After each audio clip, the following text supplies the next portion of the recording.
लेकिन मैं अपने जज्बात को इन सब में कंट्रोल में न रख सका। इसका नतीजा ये निकला कि मैं अब पप्पू को दूसरी नज़र से देखने लगा था। मुझे ये तो मालूम ही था कि उनकी ज़िंदगी में कोई भी नहीं आ सकता है, इसलिए मैं ये सोचता था कि उनकी ख्वाहिशात को कौन पूरा करेगा।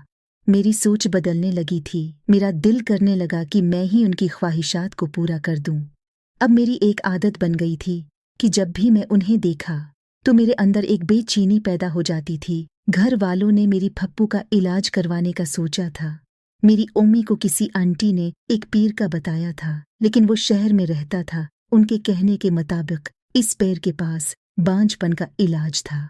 मेरी उम्मी कहने लगी थी कि वो तो इतना दूर पप्पू को लेकर नहीं जा सकती हैं। मैंने सोचा कि क्यों ना मैं ही पप्पू को लेकर उनका इलाज करवाने चला जाऊं।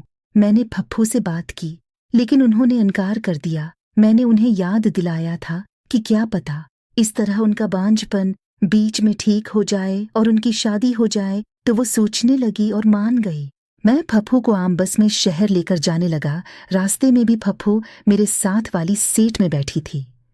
मैं उन्हें महसूस करने लगा था, लेकिन ये बस थी जिसकी वजह से मुझे खूह पर काबू पाना पड़ा था। कुछ देर बाद जैसे ही रात हुई तो मैंने देखा कि मेरी पप्पू को नींद आ रही है। अभी शहर पहुंचने में कुछ वक्त था। मैंने उनसे कहा कि वो कंधे पर सिर रखकर सो जाए ताकि उन्हें कोई थकावट न हो। मेरी पप्पू भी उसी पोजीशन में सो गई थी, लेकिन अब मेरी नींद उड़ गई थी।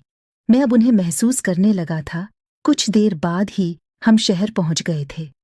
पीर साहब ने मेरी पप्पू को अंदर बुलाया तो मैं भी उनके साथ चला गया। कुछ सवाल के बाद उन्होंने एक पानी दिया था कि उसे अपने पेट पर लगाना था।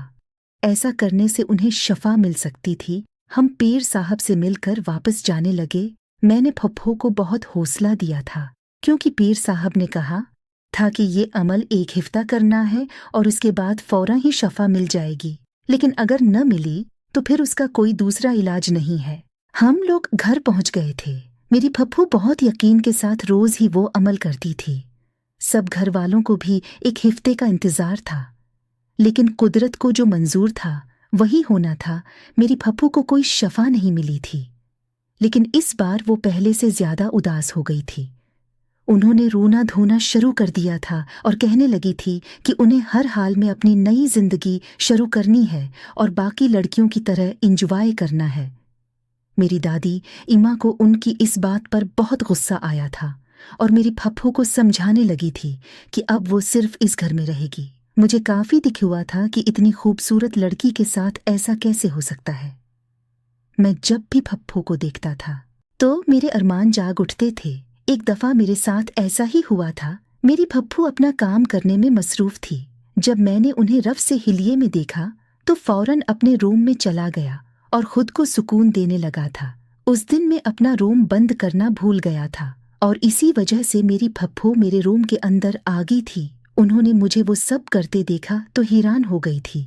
मैंने जल्दी से अपना हालिया दुरुस्त किया था। वो मुझसे पूछने लगी थी कि मैं ये क्या कर रहा था। मैंने उनसे कहा कि मैं बहुत ही बेचैन हो जाता हूँ, इसलिए मैं खुद ही अपनी बेचैनी को इस तरीके से कम करता हूँ। मेरी पप्पू मेरी बात सुनकर हैरान हो गई थी और मुझसे पूछने लगी कि मैं बेचैन क्यों हो जाता हूँ, जब मैं पहले तो चुप रहा, लेकिन फिर मैंने उन्हें बताने का सोचा। वो उन्हें कहा कि जब भी मैं उन्हें देखता हूँ तो मैं उनके लिए उदास हो जाता हूँ कि अब की जिंदगी में कोई ऐसा नहीं है जो उनकी ख्वाहिश पूरी कर सके और उन्हें सुकून दे सके। इसीलिए मैं ये सोचकर खुद को सुकून देता हूँ, क्योंकि मेरी तलब बढ़ जाती है। वो मेरी बात सुनकर हैरान थी और फिर उनका चेहरा मरझा गया था। मैंने उनसे पूछा कि अगर वो कुछ चाहती हैं तो मुझसे मांग सकती हैं, जिस पर वो कहने लगी कि वो चाहती हैं कि कोई उनकी तलब भी कम करे। मैं उनकी बात सुनकर समझ गया था। हाँ तो दोस्तों, अगर उस कहानी का अगला पार्ट देखना चाहते हो तो मेरे चैनल को सब्सक्राइब कर दें ताकि आपको अगला पार्ट आसानी से मिल सके।